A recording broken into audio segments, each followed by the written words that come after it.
This is Feed Your Mind. And so I came across some pretty disturbing information about Pluto. And after I came across this information, I started wondering if it's possible that Pluto is Planet X. That people say Planet X is going to bring in all this destruction and stuff. So it turns out Pluto has that same type of characteristics. You see, Pluto is considered Hades.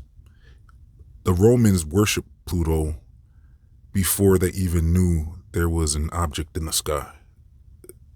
Before the object that people call Pluto in the sky, the planet, Romans were worshiping Pluto as a spirit. So Pluto was the ruler of the underworld and eventually became known as Hades. And so this is a spirit or a pagan god that, like I said, all the planets in the sky are pretty much named after pagan gods. So it's not like planets are this scientific thing that everybody thinks they are. They are objects of worship for the elite. And so the pagans worship this Pluto, which was Hades, and basically Hades was the ruler of the underworld and the Roman god of the dead.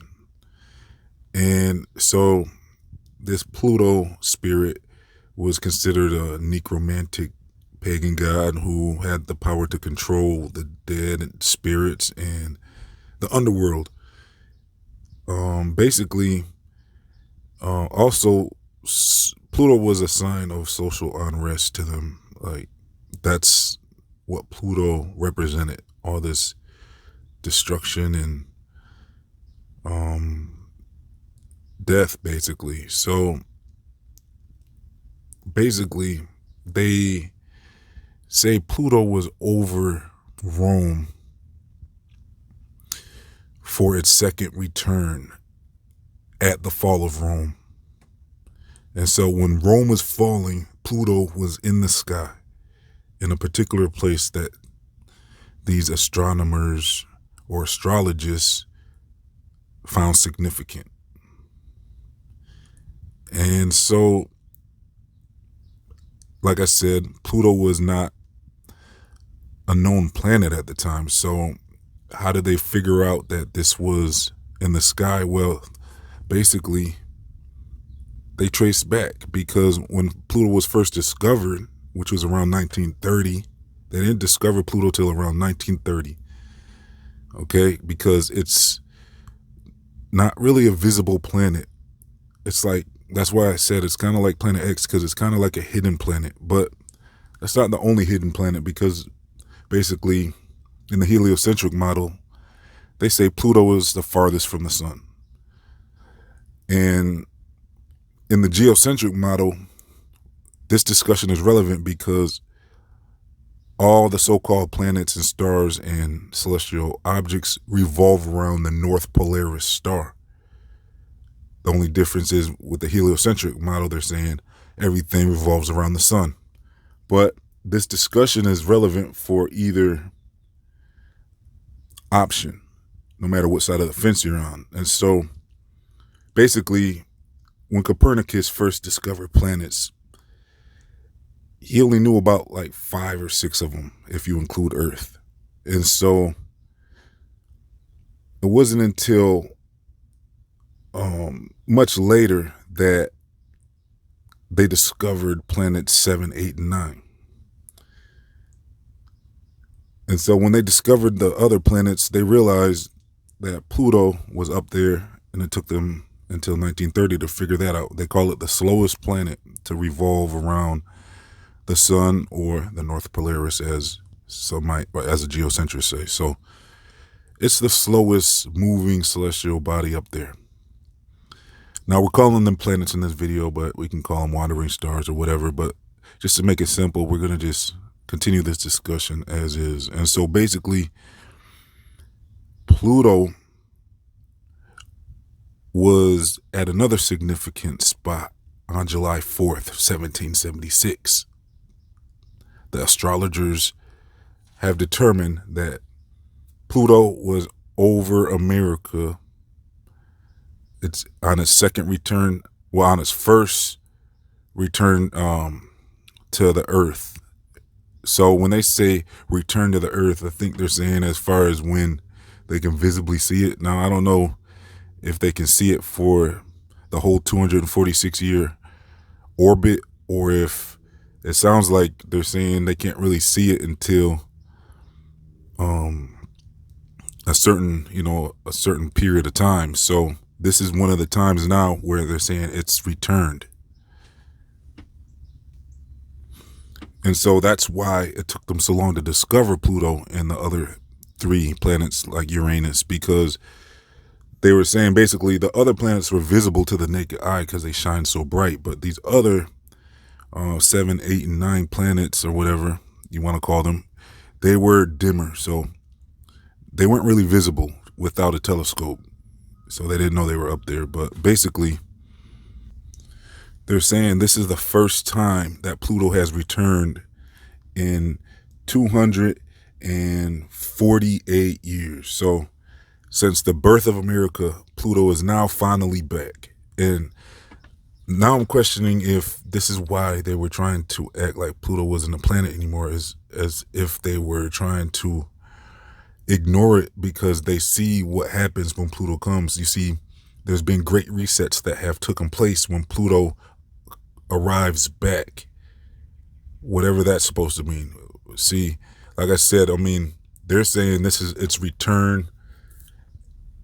And like I said, I take that as when it's in its 240-year cycle, it must be somewhere where you can't really see it for a while. But they're saying, yeah, it's returned now, and basically it brings destruction with it, is what they're saying. So look, I don't really get into all that stuff too much with the predictions and stuff, but that's kind of what they're saying this Pluto star is. It brings in a lot of activity on the Earth. And I don't know if they're planning their stuff around when Pluto comes back, or if this is something that just happens to take place as a spiritual type of thing, or if there's nothing to it and it's just all just a coincidence. But there does seem to be a pattern there when you got the fall of Rome on its second return, and then you got the birth of America on its first return since then, and then you got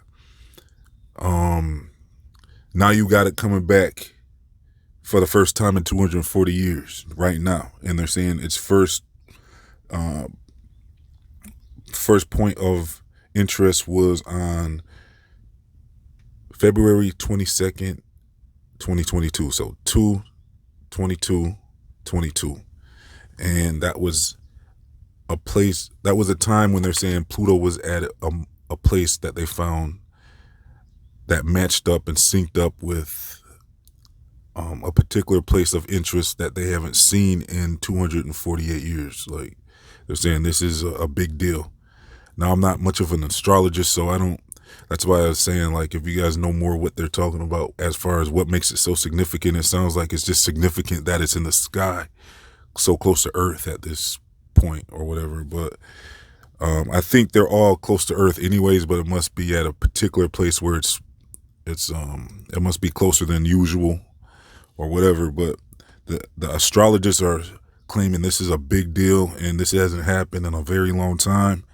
And there's 3 points of interest that they pointed out. They said 2/22, and then set the next point of, well, before we get into the next point of interest, on 2/22 there was something interesting that happened, because that's when Russia had declared war with Ukraine around that time, after 2/22 had passed. And there was some type of strange moon in the sky around that time as well, I believe. So that's pretty interesting. And then the next point of interest is 7/11. Now, that's a very popular number, especially in casinos, 7/11, if you're a gambler. So that's the next point of interest. So we're going to have to see if there's anything of interest that takes place around that time. And then the final place of interest that the astrologists have pointed out that they find of particular interest is 2/28.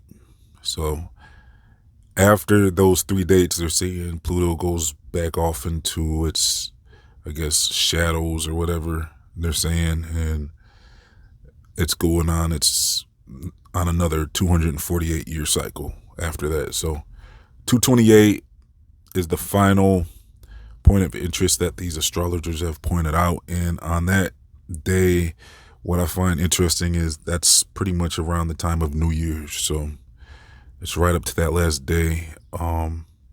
It's right up to the end of January or of December. So it's right around that time when people have witnessed the winter solstice, which is another astrology pagan ritual. And then, so I don't know, we'll have to see if anything comes of this Pluto, but the way they're talking about it, where they're calling it the planet of death and all that, it's like they're saying, well, like I said, there is patterns that we can see for ourselves now. When you if you study what they're actually talking about or look it up and see what they're talking about, you'll see that they're saying this is a very once in a lifetime thing.